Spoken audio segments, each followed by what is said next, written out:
Hi friends, எல்லாரும் எப்படி இருக்கீங்க? நல்லா இருக்கீங்களா? நாங்கள் ரொம்பவே நல்லா இருக்கோங்க. சண்டே எடுத்த வீடியோ இது.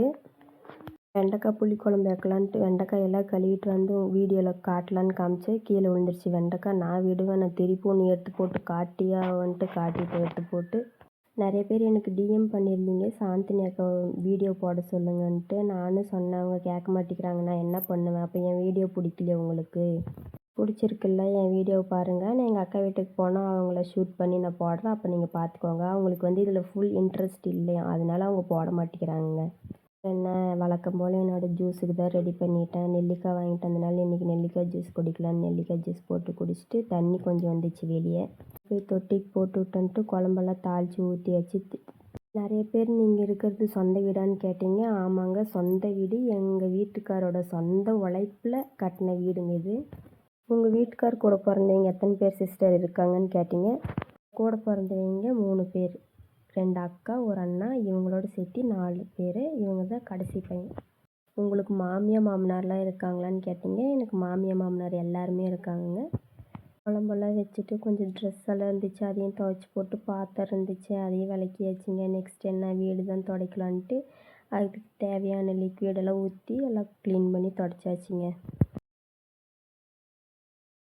நிறைய பேர் ஹோம் டூர் போட சொன்னீங்க. நான் இன்னும் ஒசூரில் எடுத்த ஹோம் டூரை இன்னும் எடிட் பண்ணி போடல. அதெல்லாம் போட்டு முடிச்சுட்டு நெக்ஸ்ட்டு நான் கண்டிப்பாக இங்கே இருக்க வீட்டை ஹோம் டூர் எடுத்து போடுறேன்.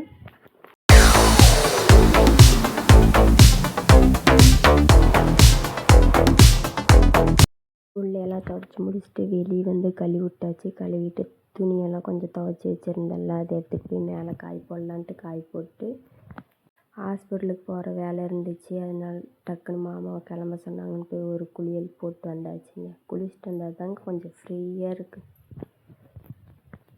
குளிச்சுட்டு கூட வந்து வெளியே நிம்மதியாக நிற்கிறதுக்கு இல்லை. உடனே சீக்கிரம் கிளம்புனாங்க. காலையிலேருந்து எவ்வளோ வேலை செஞ்சேன்னா சும்மாவாக இருந்தேன். இதே மாதிரி தாங்க எங்கன்னா ஒன்று போகணுன்னா எனக்கு எங்கள் வீட்டுக்காருக்கும் பயங்கரமாக சண்டை வரும்.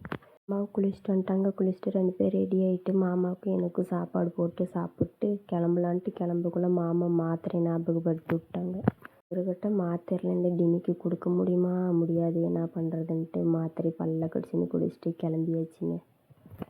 அம்மாக்கிட்ட நான் காலையிலேருந்து பேசவே இல்லை. அதனால இப்போ என்னை பார்த்து ஏதோ சொல்லி சிரிச்சிட்டு இருந்தாங்க. அப்போ கூட நான் சிரிக்கவே இல்லை. மாமா மேலே ரொம்ப கோபமாக இருந்தேன். அப்புறமா சமாதானம் ஆகி ஒரு வழியாக நானும் மாமாவும் பேசிட்டேங்க. அப்படியே பேசிகிட்டே ஹாஸ்பிட்டலுக்கு போயிட்டேங்க. அங்கே போய் என்னென்ன நடக்குதுன்னு பார்க்கலாம். ஹாஸ்பிட்டலில் எனக்கு மேரேஜ் ஆகி 8 மாதம் ஆகுது. மாமா கையில் இப்போ தான் ஊசி போகிறதே நான் ஃபஸ்ட் டைம் பார்க்குறேன். அவ்வளோ அமைதியாக எங்கள் மாமா போட்டுக்கிட்டாங்க. நானாக இருந்தால் இப்படி அமைதியாக உக்காந்து போனால் எங்கள் மாமா வெளியே வந்து சொல்லிகிட்டு இருந்தாங்க, எனக்கு போட்ட ஊசி உனக்கு போட்டிருந்தா அவ்வளோத்தான், ஹாஸ்பிட்டலவே ஒரு வழி பண்ணின்னு வந்தீங்க அப்படின்னு சொல்லிட்டு இருந்தாங்க. மாமாவுக்கு ஃபார்ம்லாம் கொடுத்தாங்க. மாமாவோட கையில் ஊசி போட்டிருந்தனால நான் தான் மாமா அது ஃபார்ம்லாம் வாங்கி ஃபில் பண்ணிகிட்டு இருந்தேன். மாமாவோட சைனை பார்த்தீங்களா, எவ்வளோ ஸ்டைலாக போடுறாரு தலைவர். வேறு எவ்வளோ ஸ்டைலாக படுத்திருக்காங்க பார்த்தீங்களா. ப்ளட் டொனேஷன் பண்ணுறதுக்கு வேறு யாருக்கு இல்லைங்க, எங்கள் மாமியாருக்கு தான். பாயிண்ட் அவங்களுக்கு கம்மியாக இருக்கனால ரத்தம் ஏற்றணும்னு சொன்னாங்க. அதனால் மாமா இன்றைக்கி ரத்தம் கொடுத்துட்டு இருந்தாங்க. கொடுத்து முடிச்சுட்டு மாமாவும் வந்துட்டாங்க. கிளம்பியாச்சுங்க. நெக்ஸ்ட்டு என்ன, வயிறுக்கு ஏன்னு கத்துதில்ல, அதையும் கொஞ்சம் கவனிக்கணுன்ட்டு போய் சாப்பிட்டு வந்தாச்சுங்க.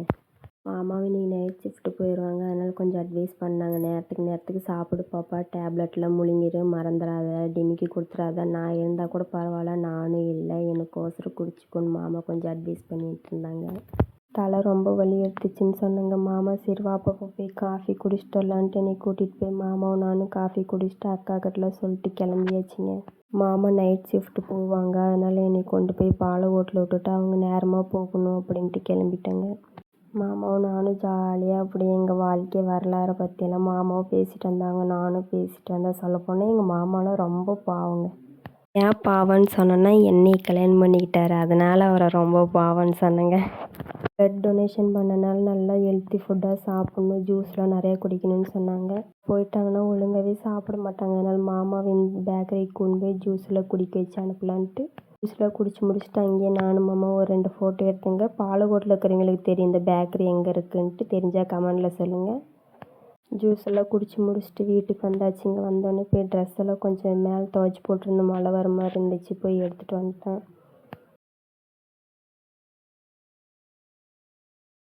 இந்த ட்ரெஸ்ஸெல்லாம் எடுத்துன்னு வந்தாச்சு. கொஞ்சம் பூவெல்லாம் வாங்கிட்டு வந்திருந்தேன். அதை கட்டலான்ட்டு எனக்கு கட்டவே தெரில. அந்த பூ கட்டவே எனக்கு சிரிப்பு வந்துருச்சு.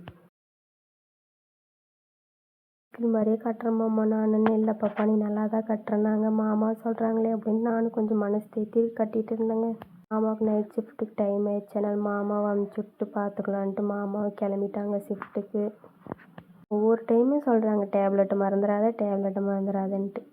மாட்டேன் மாமா கண்டிப்பாக உங்களுக்கோசரம் குடிச்சிட்றேன்ட்டு மாமாக்கிட்டே சொல்லிட்டு பாய் சொல்லிட்டு மாமாவை கிளம்பிட்டாங்க. இவங்க யாருன்னு பார்த்தீங்கன்னா எங்கள் மாமியாவோட ஃப்ரெண்டுங்க இந்த மேடம். எங்கள் மாமியெல்லாம் இவங்க இருக்கிறதில்ல. அவ்வளோ பெரிய ஃப்ரெண்டு பார்த்தீங்களா இவங்க. எல்லாம் கொஞ்சம் கோத்து முடிச்சு வச்சுட்டு எடுத்து பார்த்துட்டு இருந்தேன். அழகாக இருந்துச்சு கோத்து பூ. கட்டின பூ பார்க்க எனக்கே சிரிப்பு வந்துருச்சுங்க. எனக்கு சுத்தமாகவே குண்டு மல்லி கட்டவே வராது. ஊசி மல்லினா கூட கொஞ்சம் கட்டிக்குவேன். பூவெல்லாம் எடுத்து வச்சுட்டு சரி ட்ரெஸ் எல்லாம் மடிச்சிடலாம் அப்படின்ட்டு ட்ரெஸ் எல்லாம் எந்த மாமாவது மடித்து எடுத்து வச்சுட்டேங்க. நிறைய பேர் நீங்கள் என்ன படிச்சிருக்கீங்க, உங்கள் வீட்டுக்கார் என்ன படிச்சிருக்காங்கன்னு கேட்டீங்க. எங்கள் வீட்டுக்கார் பிகாம் முடிச்சிருக்காங்க, நான் பிபிஏ முடிச்சிருக்கேங்க.